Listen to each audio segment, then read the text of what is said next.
Welcome to another episode of the Love and Reality Podcast. I am your host, Ricky Valero. On today's episode, we are going to continue our recaps of Love is Blind Season 5. We are on to the new episodes, our first batch of episodes released on September 22nd, episodes 1 through 4. On the YouTube channel, I broke down each one of those episodes by episode by episode by episode. If you're listening to the podcast, obviously I release them 2 episodes at a time with 1 and 2, 3 and 4. Thank you guys so much for listening to those episodes. Listening on the podcast, I will drop my thoughts on episode 5 and 6 today as you're watching this.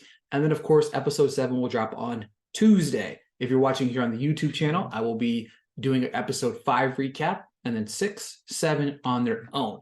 So thank you guys for the continued support of the Love and Reality Podcast. Let's jump right in. So, as we know, we have JP and Taylor, Izzy, Stacy, Milton, Lydia. Those are our 3 couples, right? Those are going to be our 3 couples as we head into the season. However, episode 4 dropped off with Uchi getting ready to go into the room to ask Aaliyah to marry him, but the producer came over the phone and was told she didn't want to continue the experiment. He said he thinks that she saw Lydia got engaged, and oh boy, here we go. He's trying to nail it down and tell everyone that he dated Lydia before talking about to the other guys. Milton steps up and said they talked about it, and it is what it is. Uchi said that something's got to be missing. And I'm like, yeah, it is. It's called karma, bro. Karma. It's called karma.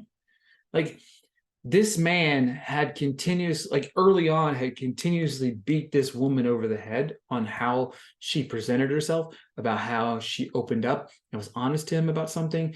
And that's how we got here. It's karma. Producers tell Uchi she had gotten on a plane and left. Producers tell her they've had no contact with her since. Uchi said there was no signs of her not wanting to do this anymore. Producers said they can reach out to her and try to ask her if she wants to talk. He tells them to do so. We hear the producers on the phone with Aaliyah, and she approved them talking. Aaliyah tells him that she and Lydia had an exchange of words that didn't go well, and said it changed. And she said if he didn't propose, and then she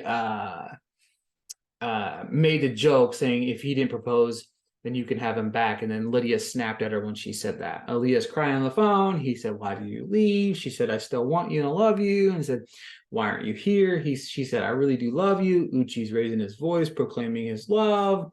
He said, if you can't get through something like this, then we can't be together. Aaliyah says, I don't know how both of you are here. Maybe she saw an email, decided to come on the show. Uchi says he was ready to propose to her. He got nothing, not a letter, not even a goodbye. He said, I'm so stupid. I'm such a fucking idiot. Yes, you are. He said, I got myself close to the wrong person. And she said, maybe we don't need to talk. And she said, don't worry. He said, don't worry. We won't be talking anymore. And then he gets angry. I don't want to talk to her anymore. I don't want her phone number. I don't want to see her ever again.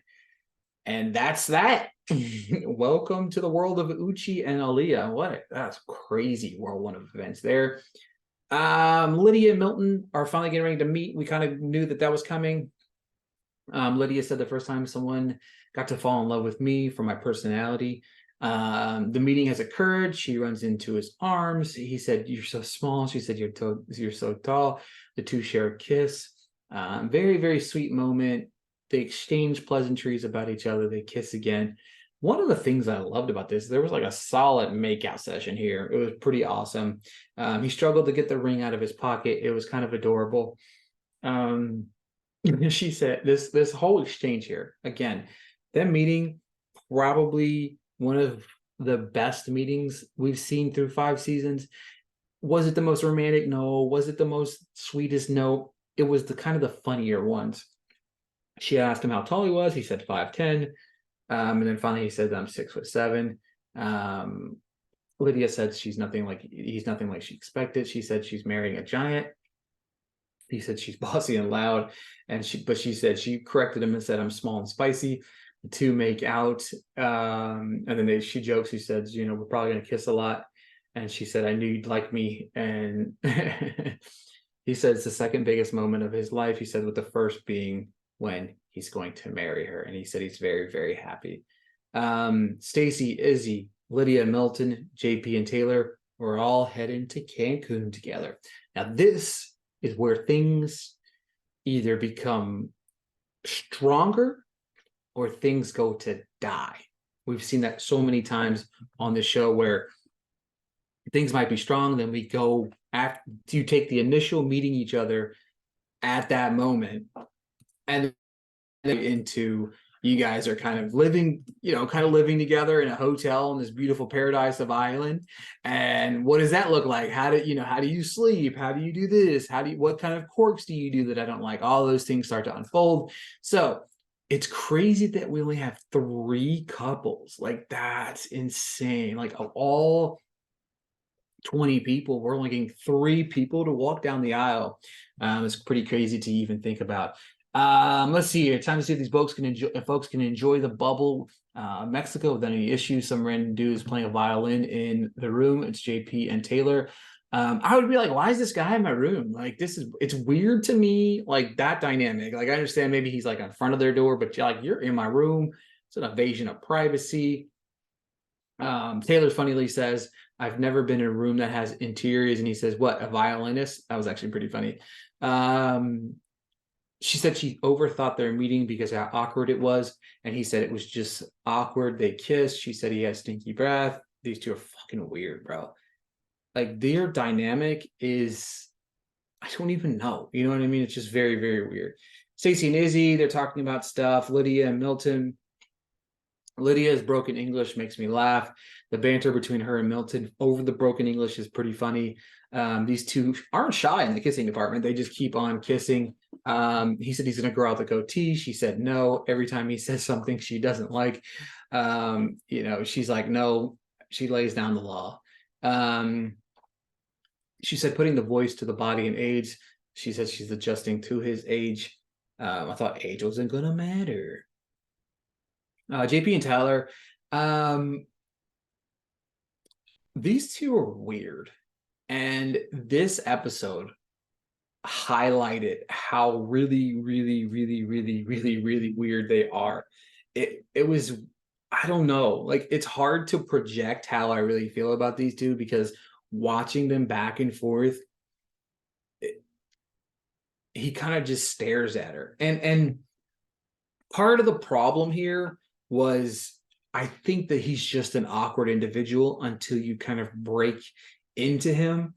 And Taylor's a more outgoing person that isn't patient with the idea of JP being quiet and reserved. So I think that really had some awkwardness about it.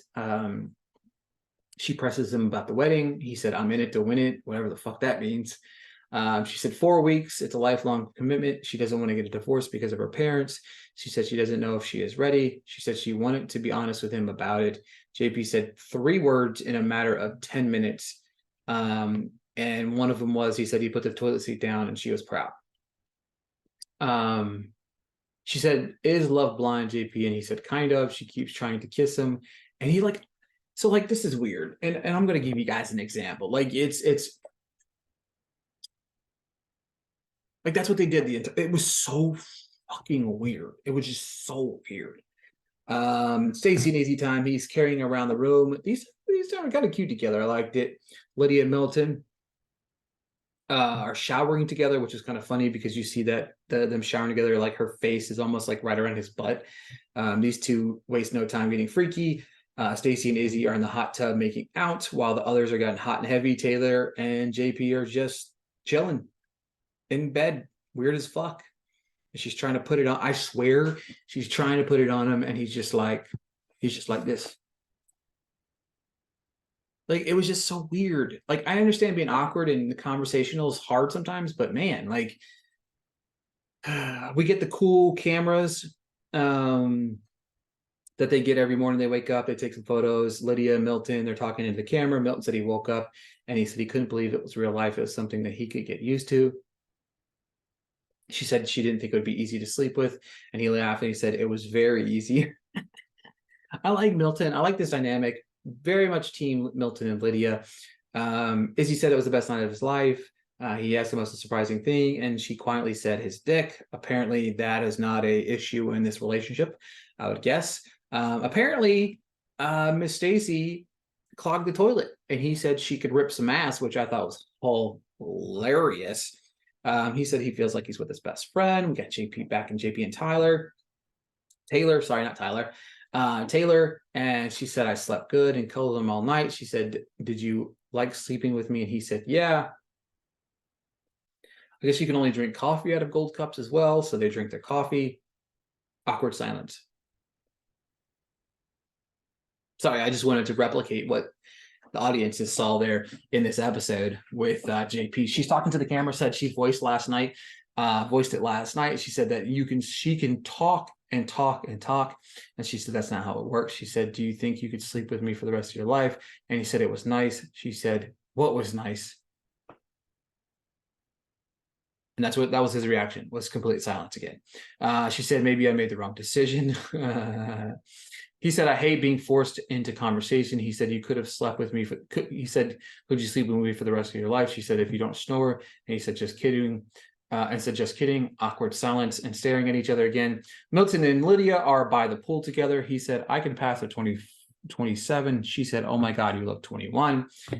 He said, I think you look old as fuck, which is, again, I love these two so much. Their banter is fantastic. They're talking sex. She said that they're going to have a lot of sex, and in 5 years they can have sex.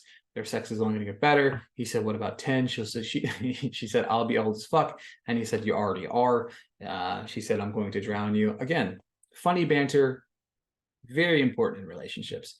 Stacy and Izzy are talking about meeting everyone. Stacy said, don't speak Spanish with Lydia. She's laying down ground rules. I thought it was hilarious how she was just not having any of that.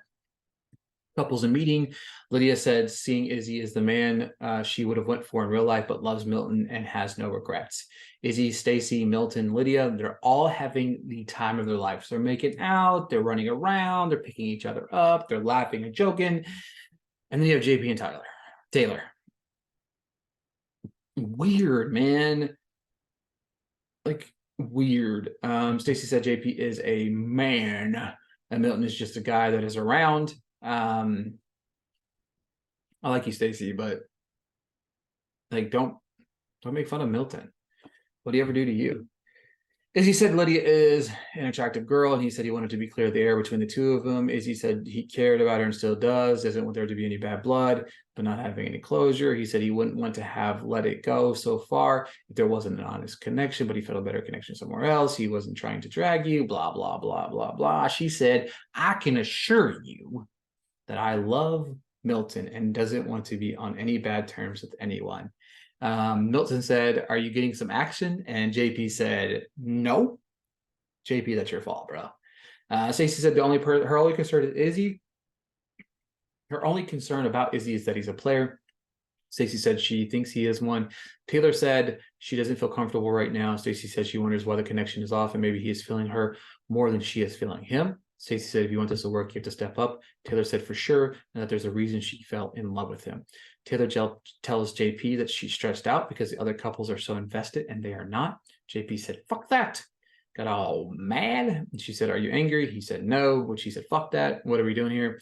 JP tells the camera they are in a rough patch and doesn't know how to fix it. He said that when they got here, it seemed like she didn't want to be here. So that's the interesting thing that I want to point out real quick before we dive any deeper into this episode is, what are we not seeing, right? Maybe there is elements of maybe Stacy's not attracted to JP. Maybe that's something that we don't see. Maybe there's, or not Stacy, Taylor is not attracted to JP. Maybe that's part of the issue here. Maybe he's not attracted to her, or maybe that spark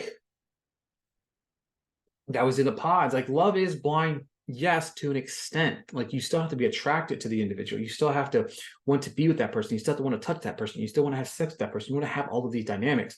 So if that's not there, then like we're in trouble, right? Taylor said to him, it shouldn't be this hard. Everyone else isn't having this awkwardness. He's trying to get past it and keep looking forward into the future. is what it'll be. He in the moment said, I'll never give up. She said she is hopeful that they'll go through the experiment happy and married. She says to the camera, he said he is quiet and reserved and it's weird. Not sure. She said if they're going to be married for 50 years, it shouldn't be hard to have a conversation. She tells him that she has love for him and care for him, and if she didn't want to be there, she wouldn't be. He said maybe they should talk it over at dinner. They're just so fucking weird, man. The episode ends with him saying, I just don't want to miss you. What does that even mean? I don't know, man. Not only this season, we only got three engaged couples, and we have one engaged couple that doesn't seem like they want to be here even. But I don't know, man. It's just, you know what? It is what it is. You know what I'm saying? I definitely uncertain, but that is it for episode 5 of Love is Blind season 5.